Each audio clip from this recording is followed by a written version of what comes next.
chosen this time for his final speech. Ladies and gentlemen, the President of the United States. Good evening, my fellow Americans. First, I should like to express my gratitude to the radio and television networks for the opportunities they have given me over the years to bring reports and messages to our nation. My special thanks go to them for the opportunity of addressing you this evening. 3 days from now, after half a century in the service of our country, I shall lay down the responsibilities of office as, in traditional and solemn ceremony, the authority of the presidency is vested in my successor. This evening, I come to you with a message of leave-taking and farewell, and to share a few final thoughts with you, my countrymen.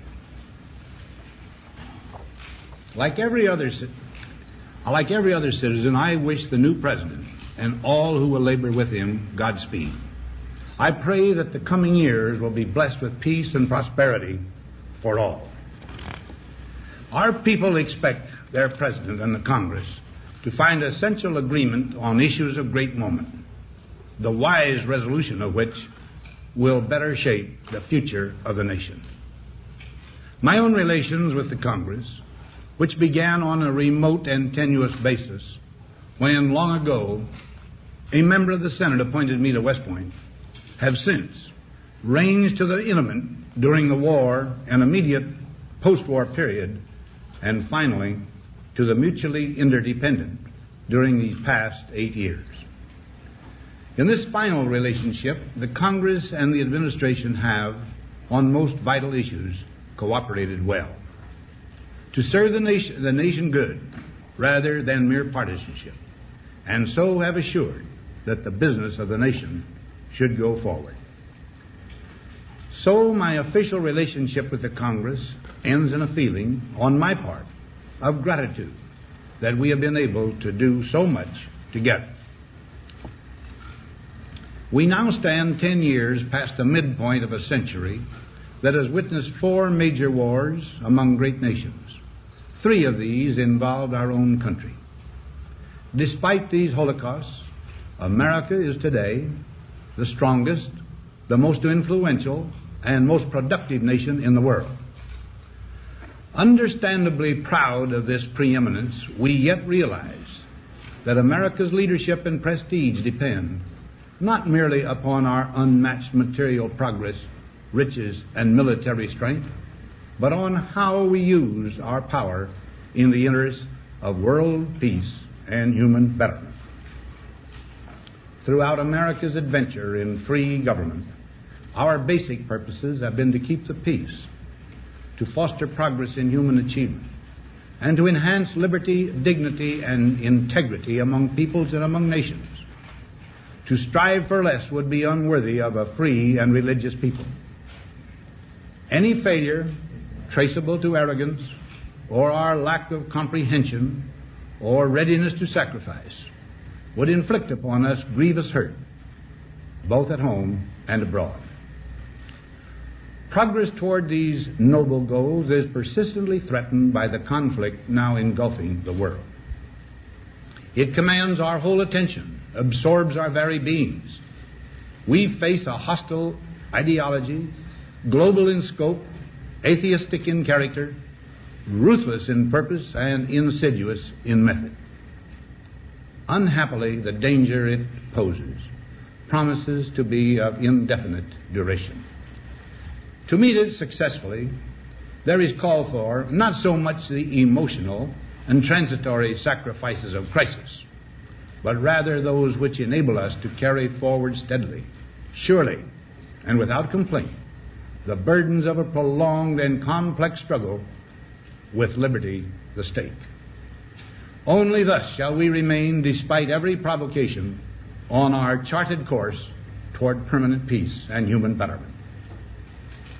Crises there will continue to be. In meeting them, whether foreign or domestic, great or small, there is a recurring temptation to feel that some spectacular and costly action could become the miraculous solution to all current difficulties. a huge increase in newer elements of our defenses, development of unrealistic programs to cure every ill in agriculture, a dramatic expansion in basic and applied research. These and many other possibilities, each possibly promising in itself, may be suggested as the only way to the road we wish to travel. But each proposal must be weighed in the light of a broader consideration, the need to maintain balance in and among national programs. Balance between the private and the public economy. Balance between the cost and hoped-for advantages. Balance between the clearly necessary and the comfortably desirable. Balance between our essential requirements as a nation and the duties imposed by the nation upon the individual. Balance between actions of the moment and the national welfare of the future. Good judgment seeks balance in progress. Lack of it eventually finds imbalance and frustration. The record of many decades stands as proof that our people and their government have, in the main, understood these truths and have responded to them well in the face of threat and stress. But threats, new in kind or degree, constantly arise. Of these I mention two only. A vital element in keeping the peace is our military establishment. Our arms must be mighty, ready for instant action, so that no potential aggressor may be tempted to risk his own destruction.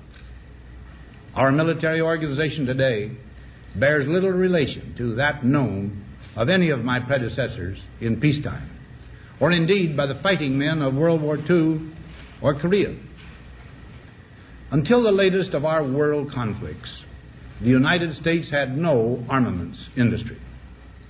American makers of plowshares could, with time and as required, make swords as well.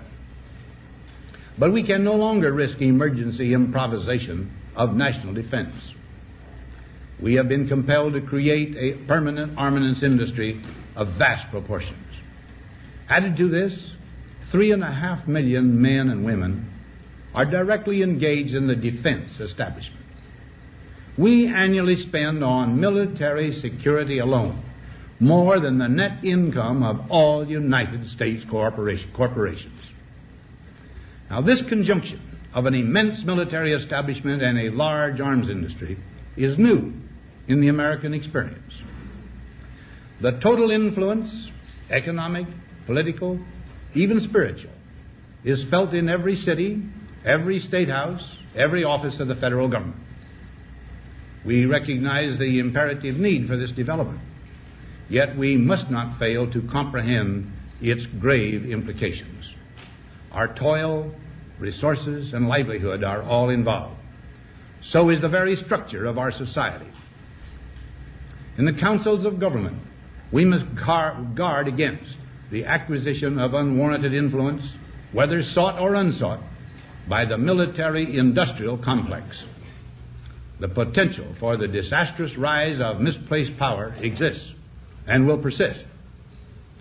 We must never let the weight of this combination endanger our liberties or democratic processes. We should take nothing for granted. Only an alert and knowledgeable citizenry can compel the proper meshing of the huge industrial and military machinery of defense with our peaceful methods and goals, so that security and liberty may prosper together. Akin to and largely responsible for the sweeping changes in our industrial military posture has been the technological revolution during recent decades. In this revolution, research has become central. It also becomes more formalized, complex, and costly.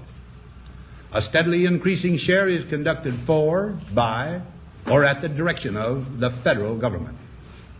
Today, the solitary inventor, tinkering in his shop, has been overshadowed by task forces of scientists in laboratories and testing fields. In the same fashion, the free university, historically the fountainhead of free ideas and scientific discovery has experienced a revolution in the conduct of research. Partly because of the huge costs involved, a government contract becomes virtually a substitute for intellectual curiosity. For every old blackboard, there are now hundreds of new electronic computers.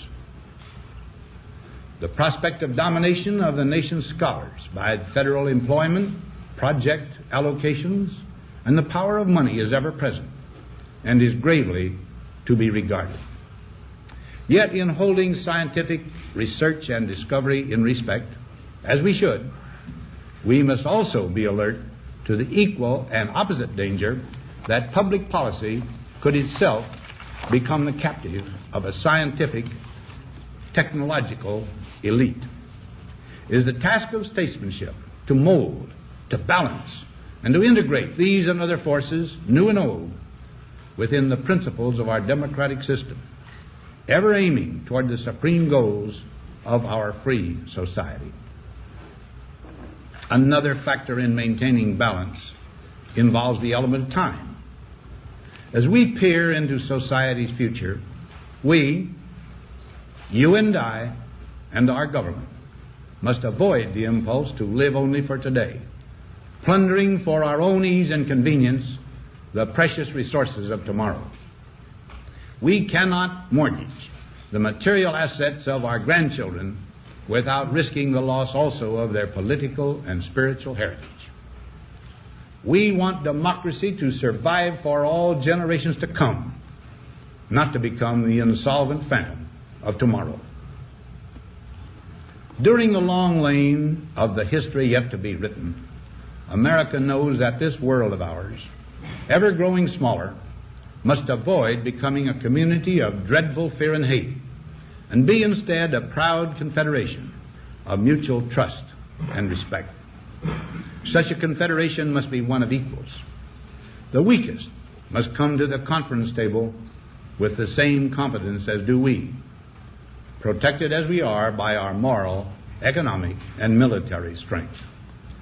That table, though scarred by many past frustrations, cannot be abandoned for the certainty agony of disarmament, of the battlefield. Disarmament with mutual honor and confidence is a continuing imperative. Together we must learn how to compose differences, not with arms, but with intellect and decent purpose. Because this need is so sharp and apparent, I confess that I lay down my official responsibilities in this field with a definite sense of disappointment. As one who has witnessed the horror and the lingering sadness of war, as one who knows that another war could utterly destroy this civilization which has been so slowly and painfully built over thousands of years, I wish I could say tonight that a lasting peace is in sight. Happily, I can say that war has been avoided. Steady progress toward our ultimate goal has been made, but so much remains to be done. As a private citizen, I shall never cease to do what little I can to help the world advance along that road. So in this, my last good night to you as your president, I thank you for the many opportunities you have given me for public service in war and in peace. I trust in that service, you find some things worthy. As for the rest of it, I know you will find ways to improve performance in the future.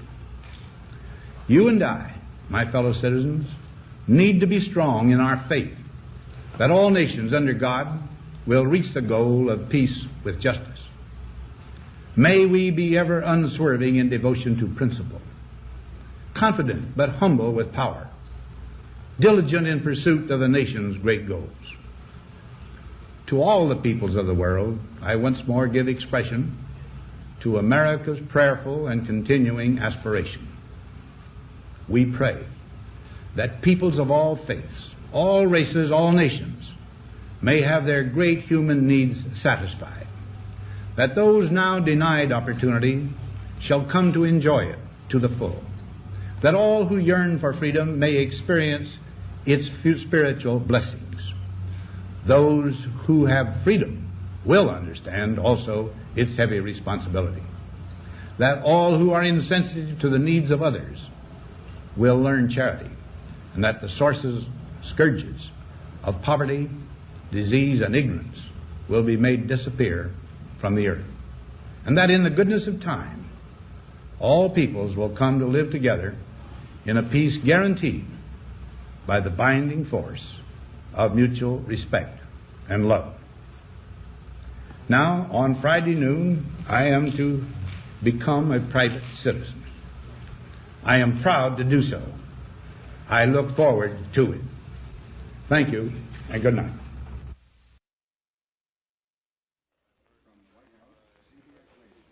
We have presented the farewell address by the President of the United States, Dwight D. Eisenhower.